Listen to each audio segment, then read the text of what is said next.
कमला, माजी को खाना पीना कमरे में ही दे देना, रीना ने हाउसमेड कमला से कहा। जी मेम साहब।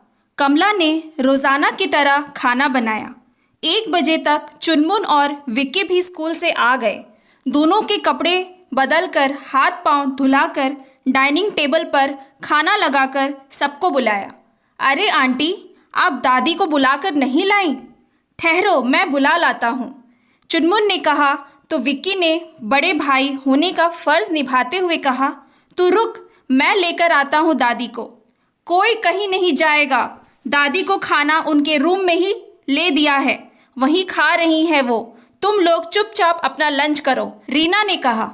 दादी की तबीयत ठीक नहीं है मम्मी क्या? दोनों बच्चे एक साथ बोले।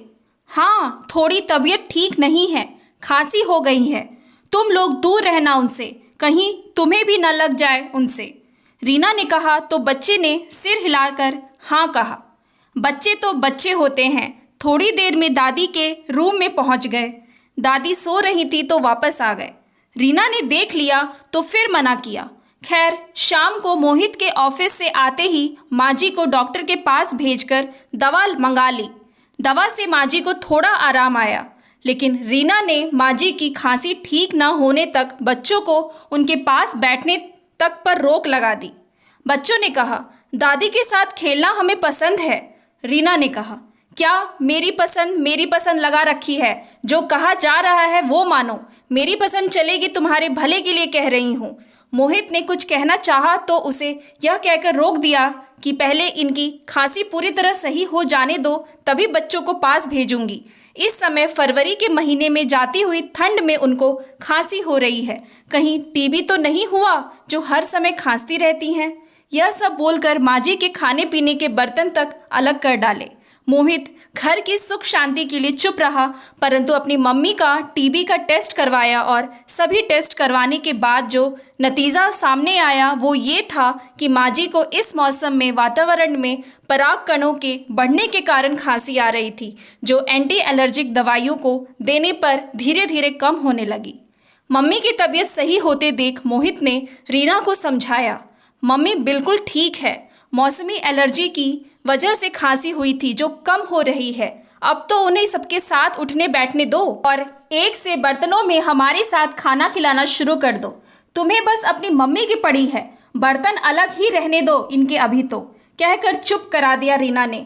धीरे धीरे मार्च का महीना बीतने लगा। माजी को नाम मात्र की खांसी रह गई थी, परंतु बच्चों को मिलने की मनाही थी और खाना भी उनको उनके रूम में ही दिया जाता था। इधर रीना की मम्मी अप्रैल की शुरुआत में रीना के घर रहने के लिए आने वाली हैं।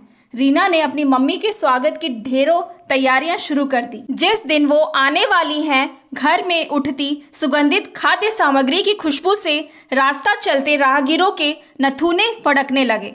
ऐन शाम को जब उनकी फ्लाइट लैंड करी, तभी घनघोर घटा घिर आई और जमकर बारिश होने लगी। कैब से निकलते निकलते घर के अंदर पहुंची, तब तक ताबड़तोड़ बरसात की लहर से भीग गई माला जी। खैर, जल्दी से मम्मी को ड्राइंग रूम में बिठाकर रीना ने तौलिया दिया। सिर पोंछते पोंछते माला जी को एक बार तो छींकों की झड़ी सी लग गई। छींक रुकी तो माला जी को हल्की खांसी आने लगी। सुबह से चुनमुन और विक्की जो नानी के आने पर बहुत खुश थे, वो नानी को इस हालत में देखकर परेशान हो गए। माला जी को वहीं छोड़कर किचन की ओर गए। देखा उनकी मम्मी अदरक वाली बढ़िया गर्मा गर्म चाय बना चुकी हैं और कप में छानने वाली हैं। मम्मी 1 मिनट रुको, इस कप में चाय मत छानो, प्लेट भी दूसरी लो मम्मी। विक्की बोला, क्यों, क्या हुआ बेटा, गंदा है क्या कप? रीना ने पूछा। मम्मी, नानी को इस कप में नहीं उस कप में चाय दो, उंगली से इशारा करते हुए चुनमुन बोली। चुनमुन की नजर का पीछा करती रीना की नजर कप पर पहुंची। क्या देखती है वो मम्मी जी के नीचे की तरफ रखे बर्तनों की ओर? चुनमुन ने इशारा किया। पर इन बर्तनों में क्यों? दादी को भी तो खांसी में, कब से आप इन्हीं बर्तनों में खिला पिला रही हो? नानी को भी खांसी जुकाम है तो उनके बर्तन अलग कर दो। विक्की बोला, हाँ भैया, हम नानी के पास जाएंगे भी नहीं, उनके रूम में बिल्कुल नहीं जाएंगे। चुनमुन बोली, अरे नहीं बच्चों, नानी को बारिश में भीगने की वजह से खांसी जुकाम हो गया है और कुछ नहीं। रीना ने बच्चों को समझाने की भरपूर कोशिश की, पर बच्चों ने यह कहकर सिरे से उनकी बात खारिज कर दी कि दादी को भी मौसम की वजह से खांसी हुई थी, तो आपने उनके बर्तन अलग कर दिए थे, तो नानी को क्यों नहीं। बच्चों की बात सुनकर रीना को अपनी इतने दिनों की करनी आंखों के आगे घूमती नजर आई। अब आज जब अपनी मम्मी पर आन पड़ी तो रीना अपने बनाए झूठे जाल में तड़प रही है, कसमसा रही है। सच ही कहा गया है, जाके पाँव ना फटे बिवाई, वो क्या जाने पीर पर आई। बच्चों ने मम्मी को आईना दिखा दिया।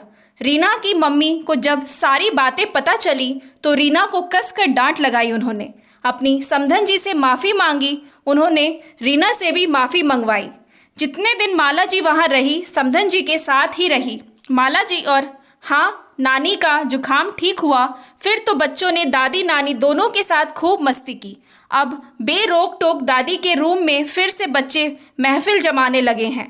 दोस्तों, आशा है आप भी इस बात से सहमत होंगे कि जब तक स्वयं पर नहीं आती। कहानी पसंद आई हो तो कृपया लाइक, कमेंट और शेयर कीजिएगा। Thanks for watching. Please like and subscribe my channel.